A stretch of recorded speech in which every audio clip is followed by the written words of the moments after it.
Assalamualaikum warahmatullahi wabarakatuh. WSM News kembali hadir menjumpai Anda dan beragam informasi menarik akan kami sajikan untuk Anda selama 30 menit ke depan.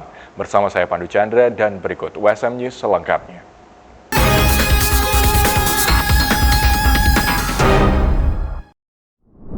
Talk show bertajuk Perempuan Berwirausaha untuk Mendukung Perekonomian Keluarga digelar Ikatan Ibu-Ibu Universitas Semarang. Selain menjadi rangkaian Disnatalis USM ke-37 dan Hari Kartini, juga turut menjadi sarana menggelorakan semangat wirausaha bagi para ibu-ibu. Ikatan Ibu-Ibu Universitas Semarang menggelar talk show bertajuk Perempuan Berwirausaha untuk mendukung perekonomian keluarga. Kegiatan ini menjadi rangkaian Disnatalis USM ke-37 dan juga Hari Kartini. Bertempat di Salatiga, kegiatan yang diselenggarakan Jumat lalu ini turut diikuti banyak ibu-ibu yang ada di lingkungan Universitas Semarang. Jadi prinsipnya perempuan ini mempunyai peran ganda, selain harus bisa menyelesaikan tugas-tugas di rumah tangga, juga kadang perempuan itu menjadi tulang punggung keluarga dan mempunyai tugas mendidik anak, khususnya jadi bagaimana putra-putri ini bisa sekolah. Nah tentu untuk bisa mencapai cita-cita yang lebih baik, memperbaiki kualitas kehidupan itu dengan pendidikan. Hadir sebagai narasumber kegiatan tersebut, Ketua Pengurus Yayasan Alumni Universitas Diponegoro, Profesor Dr. Insinyur Hajah Kesy Wijayanti SEMM, juga Penasehat 2 WSM Dr. Andes Nita Ernawati Prasetria. Dalam talkshow tersebut, kedua narasumber berbagi pengalaman terkait peran perempuan yang dapat berwirausaha dalam mendukung perekonomian keluarga sesuai dengan tema yang diangkat. Saya sih berharap bahwa talk show hari ini tidak sia-sia. Ibu-ibu USM semoga mulai berani untuk memulai berwirausaha. Sekalipun mungkin ibu-ibu sudah memiliki kemandirian secara ekonomi, namun tidak ada salahnya kita membuat usaha lain dan tentunya asik dan senang ya mendapatkan tambahan pendapatan ya. Jadi mungkin bisa dipraktekkan bahwa jadikan wirausaha menjadi bagian dari hidup dan cintamu. Dalam kegiatan itu juga turut menampilkan penampilan spesial paduan suara Ikatan Ibu-Ibu USM yang menampilkan lagu Ibu Kita Kartini dan Gambang Semarang, serta pembacaan puisi oleh Sri Budiarni Sudarto PH. Tak ketinggalan pemilihan busana terbaik juga turut meramaikan jalannya acara tersebut. Tentunya saya sangat sekali bisa mengadakan acara bersama Ibu II USM. Karena salah satu momen acara pada pagi hari ini adalah memperingati Hari Kartini, maka ibu-ibu semuanya yang hadir di sini mengenakan pakaian ala-ala Kartini, yaitu kebaya. Di samping untuk nguri-uri budaya Jawa, juga sebagai apresiasi untuk mengingatkan kita akan sosok Ibu Kartini. Saya juga senang sekali melihat ibu-ibu semuanya sangat antusias untuk ikut merayakan dan memeriahkan Hari Kartini pada pagi hari ini. Dan juga tadi ada acara talk show dengan menghadirkan narasumber yang sangat luar biasa yang bisa memberikan motivasi dan ilmu yang bermanfaat untuk ibu-ibu semuanya. Kegiatan WSM Open 2024 resmi digelar. Kegiatan yang diselenggarakan hingga 11 Mei nanti menjadi agenda tahunan Universitas Semarang untuk menggali atlet muda yang berbakat. Sebanyak 530 peserta mengikuti kejuaraan bulu tangkis WSM Open 2024. Kegiatan yang digelar di Gelora WSM ini berlangsung 6 hingga 11 Mei 2024. WSM Open turut memiliki kategori yang beragam, yang mempertandingkan kelompok umur mulai dari usia dini hingga remaja, antar pelajar SMA sederajat dan antar mahasiswa se-Indonesia. Pertamanya ya cukup senang, ya optimis aja sih sambil merasakan feel lapangannya. Itu. Ya persiapan tentunya jauh-jauh hari sudah latihan di unit kegiatan mahasiswa bulu tangkis Universitas Muhammadiyah Surakarta, dan sebelum main juga udah pemanasan, jadi udah menyiapkan mental dan fisik dari sebelumnya. USM Open turut menjadi sarana dalam pembibitan talenta-talenta muda di cabang olahraga bulu tangkis. Selain itu juga untuk mengasah kemampuan teknik, mental, dan strategi dalam bertanding. Menjadi media untuk mengenalkan USM di masyarakat, USM Open juga diwarnai berbagai hadiah menarik, yang diantaranya beasiswa kuliah gratis di Universitas Semarang. Semarang Night Carnival atau yang akrab disebut SNC menjadi salah satu bentuk gelaran merayakan Hari Jadi Kota Semarang yang ke-477. Kegiatan yang mengambil tema Niskala ini berarti kuat dan kokoh. Turut diwarnai dengan berbagai macam kostum yang menggambarkan Kota Semarang. Pemerintah Kota Semarang menggelar Semarang Night Carnival atau SNC beberapa waktu yang lalu. Acara yang turut menjadi salah satu perayaan Hari Jadi Kota Semarang yang ke-477. Mengusung tema Niskala yang dalam bahasa Sanskerta berarti kuat dan kokoh, yang menggambarkan kekuatan antara perpaduan yang menyeluruh di segala aspek kehidupan Kota Semarang. Selain parade, defile SNC turut dimeriahkan oleh penampilan tari kolosal, marching band Akpol, drum band SMP 1 Semarang, DJ, Senopati Band, Nawasena Band, Keroncong Gunung Jati hingga Wayang on the Street. Mengambil rute dari Balai Kota hingga lapangan Pancasila Kota Semarang, kegembiraan turut diungkapkan Arif, salah satu peserta yang menjadi Best Defile dalam SNC 2024. Ini Best Defile itu dimana dari 4 defile, elang, warak, remondo, dan barongsai. Best Defile itu defile elang yang paling bagus, paling besar kostumnya, paling ramai, keren. Acara SNC 2024 tak hanya dihadiri oleh masyarakat Kota Semarang saja. Beberapa daerah di sekitarnya seperti Salatiga, Grobogan, Demak, dan Kendal. Selain itu terdapat juga tamu undangan dari luar negeri. Lewat gelaran SNC 2024, Heviarita Gunaryanti Rahayu atau yang akrab disapa Mbak Ita, turut berharap adanya peningkatan kunjungan wisata ke Kota Semarang di masa depan. Saila menjadi siswi MAN 1 Kota Semarang yang berhasil lolos di 7 universitas bergengsi di luar negeri. Mimpi siswi MAN 1 Kota Semarang ini terwujud setelah namanya lolos menjadi awardee beasiswa Indonesia Maju S1 luar negeri.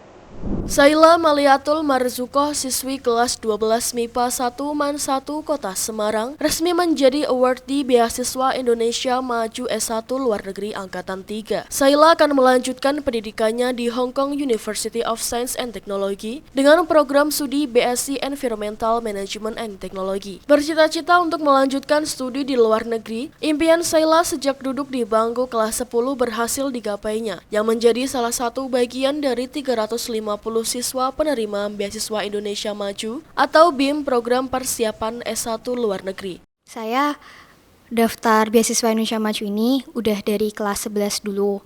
Jadi beasiswa Indonesia Maju ini program dari pemerintah yang mana punya dua program. Yang pertama BIM persiapan, yang kedua BIM bergelar. Nah, saya mulai daftar itu di program BIM persiapan, di mana kami dipersiapkan untuk mendaftar di perguruan tinggi luar negeri. Persiapannya apa aja? Mulai dari pembinaan akademik dan non-akademik. Akademiknya seperti kursus IELTS, SAT, terus project sosial dan lain-lain, sampai juga ada summer program ke luar negeri dan di dalam negeri.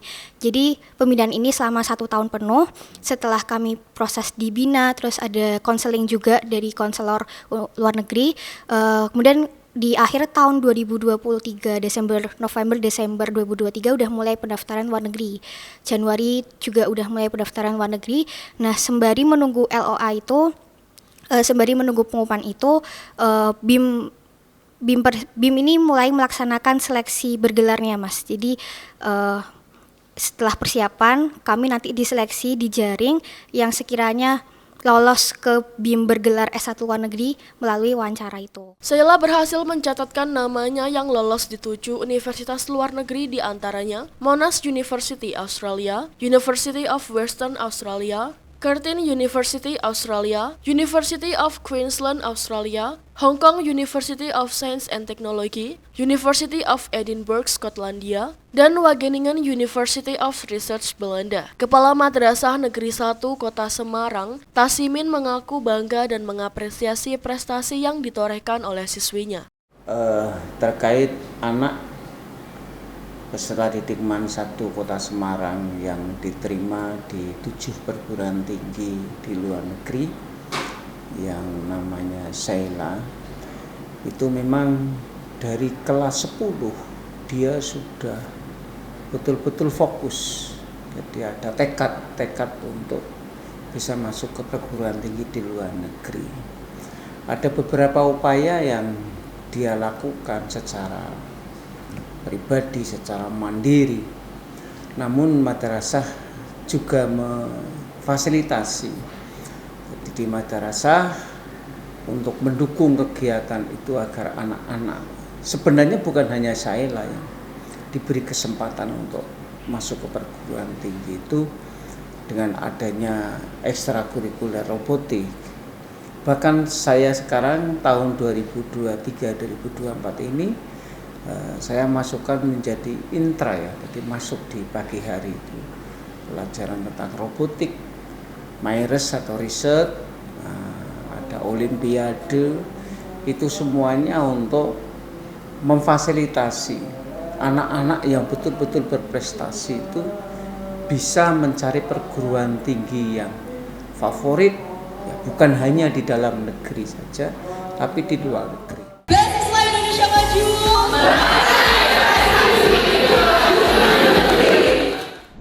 Menjadi wujud syukur atas terselenggaranya pemilu yang aman, doa lintas agama dan bersolawat digelar Polda Jawa Tengah beberapa waktu yang lalu. Bertempat di lapangan Mapolda Jateng ini diikuti oleh ribuan warga. Polda Jateng menggelar doa lintas agama serta bersolawat bagi keamanan dan kedamaian negeri beberapa waktu lalu. Kegiatan yang digelar di lapangan Mapolda Jateng turut dihadiri Kapolda Jateng Irjen Pol Ahmad Lutfi bersama seluruh tokoh lintas agama yang memadati acara itu. Acara bersolawat juga turut dipimpin oleh Habib Syekh bin Abdul Qadir Assegaf. Selain itu hadir pula Pangdam 4 Diponegoro, Gubernur Akpol, Ketua MUI Jawa Tengah, PJU Polda Jateng, para Kapolres jajaran Polda Jateng, tokoh lintas agama dan tokoh masyarakat serta ribuan syahermania. Dalam kegiatan doa lintas agama, seluruh tokoh lintas agama berdoa bergantian menurut agama masing-masing, mendoakan keamanan dan kedamaian negeri terkhusus untuk Jawa Tengah. Dalam sambutannya, Kapolda Jateng juga turut mengungkapkan bahwa acara ini menjadi wujud syukur atas terselenggaranya pemilu dengan aman. Doa ini sudah kita laksanakan tidak hanya di Polda Jawa Tengah, tetapi seluruh Kapolres 35 Polres telah melakukan doa bersama-sama. Doa ini dimaksudkan adalah untuk rasa syukur kepada Allah Subhanahu wa Ta'ala bahwa jajaran kita telah melampaui adanya hajat hidup orang banyak terkait dengan demokrasi, di mana gelaran pemilu telah kita laksanakan tahapannya, bahwa demokrasi merupakan perbedaan yang itu merupakan rahmat. Tadi telah kita laksanakan bersama tentang doa lintas agama sebagai perwujudan syukur bahwa TNI Polri dengan stakeholder yang ada telah menciptakan situasi Jawa Tengah toto tentrem kerto raharjo, gemah ripah loh jinawi. Komisi Pemilihan Umum Kabupaten Blora telah menetapkan 45 caleg terpilih yang akan menjadi anggota DPRD Blora periode 2024-2029. Sehari berselang, KPU menyebut ada 2 caleg terpilih yang mengajukan surat pengunduran diri. Ketua Komisi Pemilihan Umum Kabupaten Blora, Widi Nurintan, mengatakan usai penetapan kursi dan caleg terpilih, terdapat 2 caleg terpilih yang mengundurkan diri. Kedua caleg tersebut berasal dari Partai Golkar, yaitu Meidi Usmanto dari Dapil Blora 3 meliputi Randu Blatung, Jati, dan Kradenan. Sedangkan caleg PDIP yaitu Indra Eko Sulistiono dari Dapil Blora 5 meliputi Tunjungan, Banjarjo, dan Ngawen. Widi mengatakan surat pengunduran diri dari PDIP diterima ketika KPU menggelar pleno penetapan caleg terpilih pada 2 Mei kemarin. Pada waktu penetapan caleg terpilih, sementara surat dari Partai Golkar telah diterima oleh KPU jauh hari sebelum penetapan caleg terpilih. KPU kemudian menindaklanjuti surat pengunduran diri tersebut sesuai regulasi. Sampai saat ini, belum mengetahui secara pasti alasan pengunduran diri caleg terpilih. Dalam surat tersebut tidak disebutkan alasan mengundurkan diri.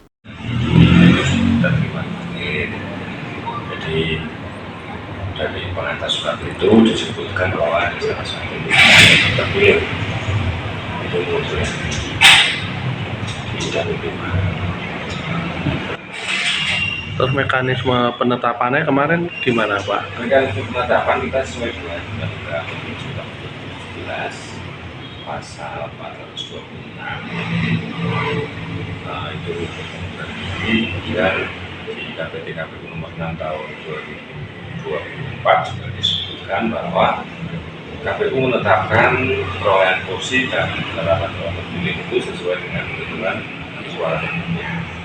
Itu sementara kemudian dalam pasal berikutnya, pasal-pasal sampai 43 juga diatur di situ sampai dengan pasal 48 itu juga diatur bahwa untuk calon-calon terpilih yang mengundurkan diri secara otomatis parpol akan bersurat kepada KPU Kabupaten, kemudian KPU Kabupaten akan mengklarifikasi kepada partai politik tersebut. Untuk itu Pak, ada berapa yang total mengundurkan diri Pak sampai saat ini? Di KPU Kabupaten Blora ada 2 parpol yang sudah mengirimkan surat ke KPU. Itu partai apa sih Pak? Partai Golkar dan Partai PDIP. Nah, untuk alasannya mengundurkan diri apa Pak? Nanti kita akan tahu setelah klarifikasi. Berarti kedua-duanya itu belum tahu alasannya Pak? Iya. Jadi nanti setelah kita klarifikasi baru kita akan tahu alasannya apa. Jadi setelah itu nanti kita akan memproses dari berdasarkan klarifikasi tersebut.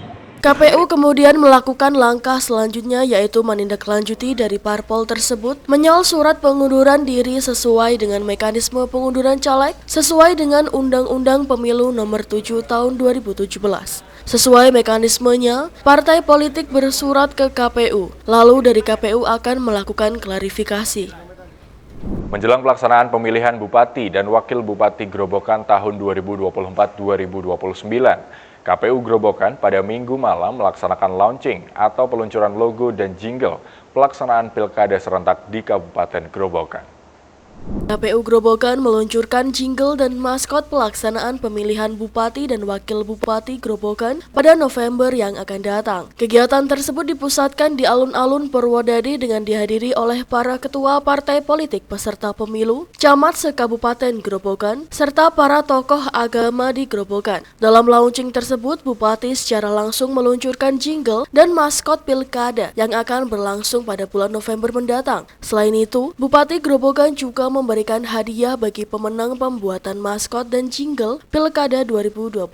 Ketua KPU Grobogan dalam kesempatan tersebut turut mengatakan maskot tersebut adalah surgo atau kepanjangan dari Suara Rakyat Grobogan dengan gambar berbentuk jagung mengenakan caping dan surjan yang artinya adalah sebagai bentuk lumbung pangan yang ada di Grobogan. Sementara itu, rangkaian tahapan Pilkada sudah dimulai pada 26 Januari 2024 lalu dengan persiapan mulai dari perekrutan PPK.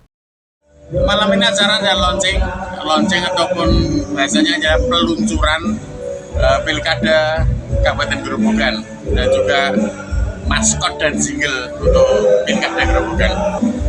Surgo singkatan dari Suara Rakyat Grobogan.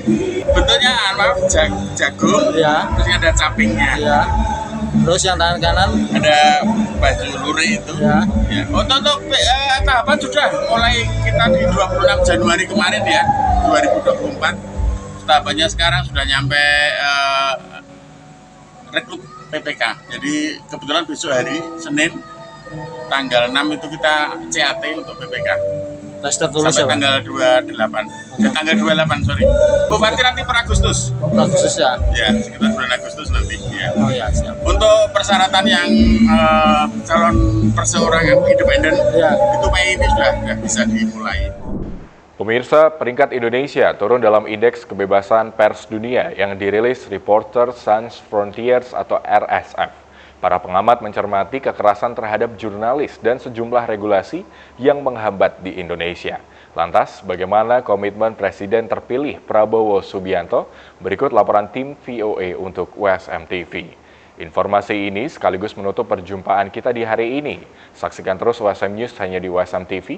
Saya Pandu Chandra dan seluruh kru yang bertugas pamit undur diri. Terima kasih. Wassalamualaikum warahmatullahi wabarakatuh. Indonesia turun 3 peringkat dalam Indeks Kebebasan Pers yang diterbitkan Organisasi Wartawan Tanpa Batas atau RSF dari posisi 108 tahun lalu ke 111 tahun ini.